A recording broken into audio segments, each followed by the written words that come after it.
여러분 안녕하세요. 월가월보의 미국 주식 다이어리 미주다를 맡고 있는 김인호입니다. 요즘은 주식도 부동산도 전반적으로 분위기가 좋지 않은 것 같아요. 이럴 때는 금리 상승기를 틈타서 저축을 통해 현금을 쌓아두는 것도 방법이라는 생각이 듭니다. 한편으로는 여윳돈이 있다면 괜찮은 주식을 저점 매수하는 방법도 있을 텐데요.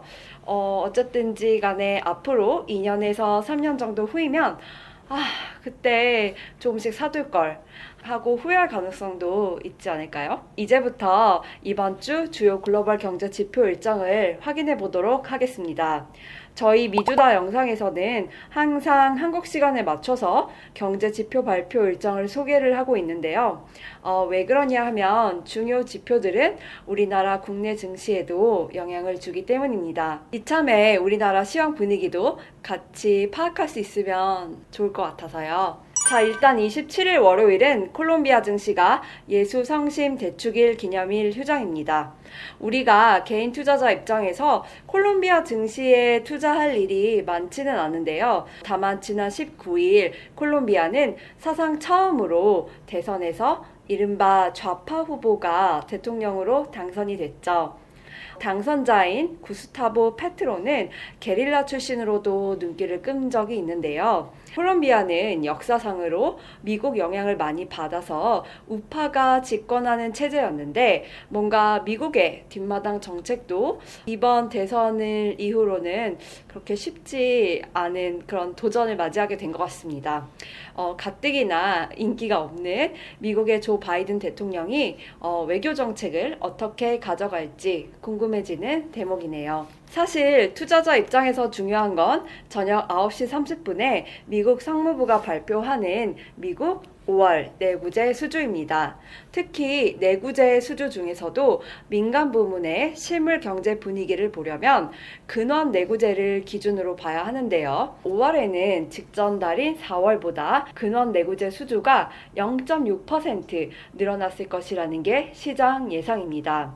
앞서 4월에는 월간 증가율이 0.4%였습니다. 그런데 대체 내구재가 뭘까요?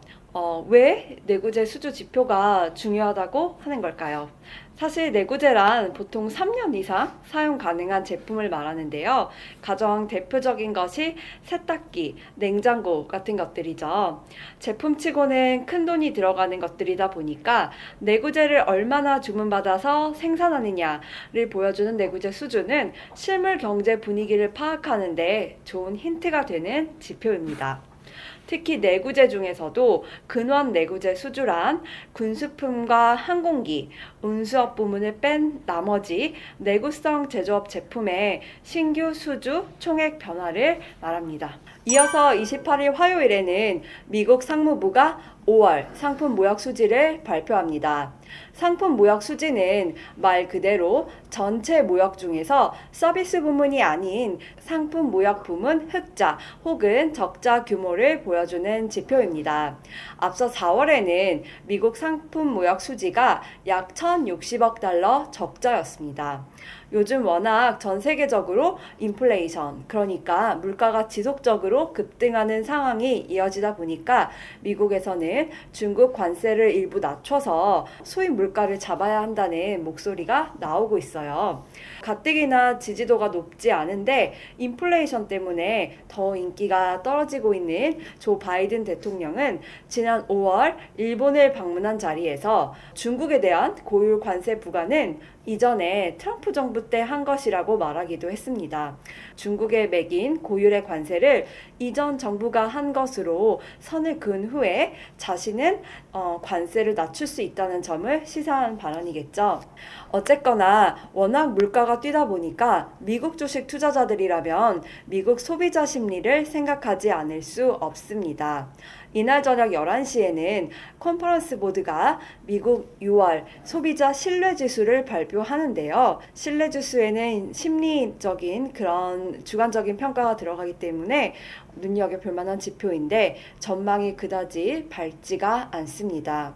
전문가들은 미국 소비자 신뢰지수가 6월에는 100을 기록해서 5월에 기록한 106.4보다 더 떨어질 것으로 보고 있어요. 소비자 신뢰지수는 100을 기준으로 100보다 높으면 긍정적, 100보다 낮으면 부정적으로 해석합니다. 왜 미국 소비자 신뢰지수가 중요할까요? 좀 전에도 살짝 말씀드렸지만 소비자 신뢰지수란 미국 실물 경제에 대한 소비자들의 주관적인 평가입니다. 미국 경제에서 민간 소비가 차지하는 비중이 70%에 달하기 때문에 소비자 신뢰지수도 눈여겨봐야 하겠죠. 조 바이든 대통령과 제닛 옐런 재무부 장관 같은 정부 인사들은 경제 침체를 피해갈 수 있다고 발언을 하고 있지만 이래저래 침체 우려가 커지는 걸 부정하기는 사실 힘든 것 같습니다. 한편 29일 수요일에는요, 새벽 6시에 한국 6월 소비자 신뢰지수가 발표됩니다. 바로 전날 미국 소비자 신뢰지수가 발표됐죠. 한국 주식 투자하시는 분들은 우리나라 6월 소비자 신뢰지수도 눈여겨볼 만한 지표입니다. 앞서 5월에는 한국 소비자 신뢰지수가 102.5를 기록을 했는데 100을 넘기는 했지만 과연 6월에도 100을 넘길 수 있을지 혹은 100 밑으로 떨어질지 여부가 관건입니다. 이어서 저녁 9시 30분에는 미국 1분기 GDP, 국내 총생산 말하죠. 미국 1분기 GDP 확정치가 발표됩니다. 지난번에도 한번 언급을 했듯이 미국 GDP 증가율은 연휴를 기준으로 하는데 속보치, 잠정치, 확정치로 3번 나눠져서 발표가 됩니다. 속보치는 마이너스 1.4%, 잠정치는 마이너스 1.5%였어요. 확정된 수치가 이보다 더 떨어질지는 예상하기 힘들겠지만 마이너스 수치라는 점 자체가 투자자들에게는 부담이 되는 그런 수치입니다. 2분기에는 나아질까 다들 궁금해하고 있는데 사실 요즘 같은 분위기상 엄청나게 나아질 가능성이 높지 않겠죠. 항상 중요한 지표는 목요일에 주로 몰리는 것 같습니다. 6월의 마지막 날인 30일 목요일에는 아침 10시 30분에 중국 국가통계국이 6월 제조업 구매관리자 지수를 발표합니다. 우리가 구매관리자 지수를 PMI라고 많이 부르죠. 중국은 세계의 공장으로 많이 불리다 보니까 중국 제조업 PMI가 글로벌 경제와 관련된 중요한 지표로 꼽힙니다. 제조업 PMI는 여러분들이 이미 잘 아시다시피 기준점이 50이죠. 50을 넘으면 경제 확장, 50을 밑돌면 경제 위축을 의미하는데요. 앞서 중국 5월 PMI는 48.4를 기록해서 50을 밑돌았습니다. 경기 위축에 가까웠던 셈이죠.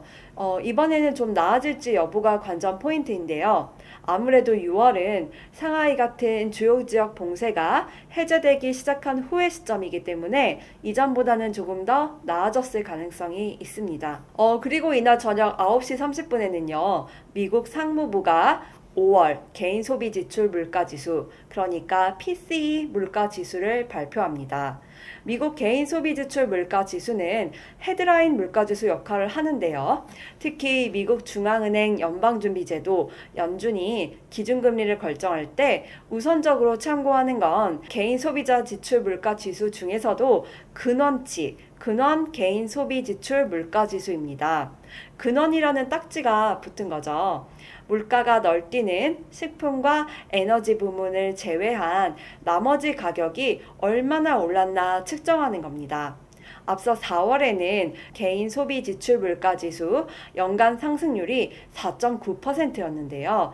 전문가들은 5월에도 근원 물가 지수가 똑같이 4.9% 오를 것으로 보고 있어요. 만약에 이보다 더 높은 기록이 나온다면 인플레이션 부담이 커지고 도무지 인플레이션이 정점에 달하지 않았다, 그런 피크아웃이 되지 않았다, 이런 압박감이 더 커지면서 기준금리 대폭 인상 가능성도 조금 더 높아지고요. 그렇기 때문에 뉴욕 증시에서는 주가가 떨어질 가능성이 있습니다. 급락할 가능성도 배제할 수 없겠죠. 자, 오늘은 여기까지입니다. 러시아와 우크라이나 전쟁이 끝나지 않고 미국 연준도 계속 고강도 긴축 정책을 이어갈 것으로 보이고요. 또 이래저래 증시 분위기가 좋지가 않습니다. 그래도 개인적으로 여유 자금이 있다면 시장이 급락할 때 조금씩 저점 매수를 하고 싶다는 사람들도 적지 않아요. 어쨌거나 우리 인생에 주식이 전부는 아니잖아요. 구독자 여러분들 모두 웃을 일 많은 한 주 되시기를 바랍니다. 좋아요와 구독 부탁드려요.